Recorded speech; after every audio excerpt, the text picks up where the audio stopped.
नौजवान दोस्तों, अजीज़ बच्चों, एक बात ज़िंदगी में पल्ले से बांध लेना, ज़िंदगी में ख्वाहिशात ज़्यादा ना बढ़ाना।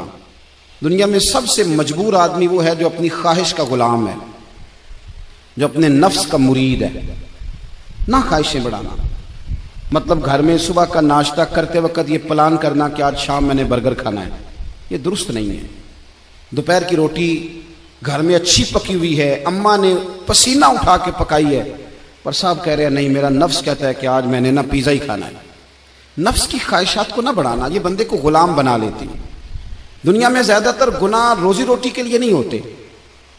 कि जो लोग जुर्म करते हैं, डाके डालते हैं, करप्शन करते हैं, ये ज़्यादातर नफ्स की ख्वाहिशात के लिए। इन्हें दूसरे की गाड़ी परेशान करती है, इन्हें बंगला परेशान करता है। आपको पता है नबी करीम अलैहिस्सलाम ने एक दुआ मांगी है। हुजूर फरमाने लगे, अल्लाह मेरे घर वालों को ना ज़रूरत के मुताबिक रोज़ी देना, ख्वाहिशात नहीं। कभी किसी को मज़ेदार रोटी खाते देखो तो किसी 5 स्टार होटल में ना देखना, बल्कि जो मजदूर मजदूरी करता है ना, उसे कभी मुलाहिजा करना, वो जो सुबह रोटी बांध के साथ लाता है। 2 रोटियां जब वो लाता है तो रोटियों के बीच अचार होता है, और दोपहर का जब वक्त ढलता है तो साहब वो अचार ज्यादातर पोने को लग जाता है कपड़े को, और मजदूर के कपड़े भी मैले कुचले होते हैं। वो जो होटलों में जाके रोटी खाते हैं तो वो ढब से बिस्मिल्लाह नहीं पढ़ते, वो ढब से शुक्र अदा नहीं करते, उनको तो किसी को पाल्टी डाली होती है, वो खा रहे होते हैं। मजदूर जब वो खाना खाने लगता है ना मेरे अजीज, तो वो पहले हाथ धोता है, फिर किसी से उधार गिलास लेके पानी भरता है, और फिर वो जब बैठ के वो रोटी खा रहा होता है ना, तो लगता है दुनिया का सबसे मजेदार खाना यही खा रहा है।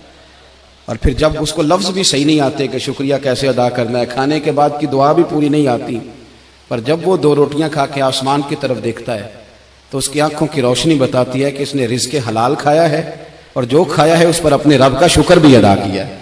ख्वाहिशात को वसी ना करो, वसी ना करो ख्वाहिशात को कभी भी जिंदगी में। डॉक्टर इकबाल के बेटे ने खत लिखा था इकबाल को कि अब्बा जी आप तो लंदन में हैं, तो मुझे कुछ फीस देनी है, तो अगर इजाजत दें तो मैं किसी से उधार ले लूं। आप ना माँ और बाप को कभी कभी कटहरे में खड़ा कर देते हो जब कहते हो कि पिकनिक जा रही है मरी, जहां से मर्जी उधार लेके दो। आपको पता है फिर आपका बाप बेचारा क्या करता है, किसी के सामने हाथ फैलाना पड़ता है तो बड़ी कमजोरी होती है।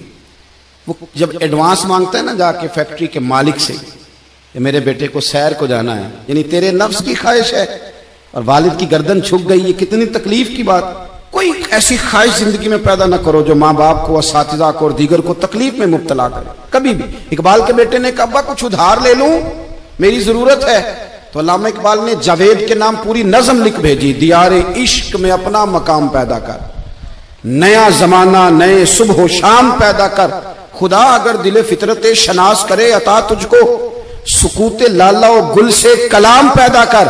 और कहने लगे मेरा तरीक अमीरी नहीं फकीरी है, बेटे खुद ही न बेच गरीबी में नाम पैदा कर।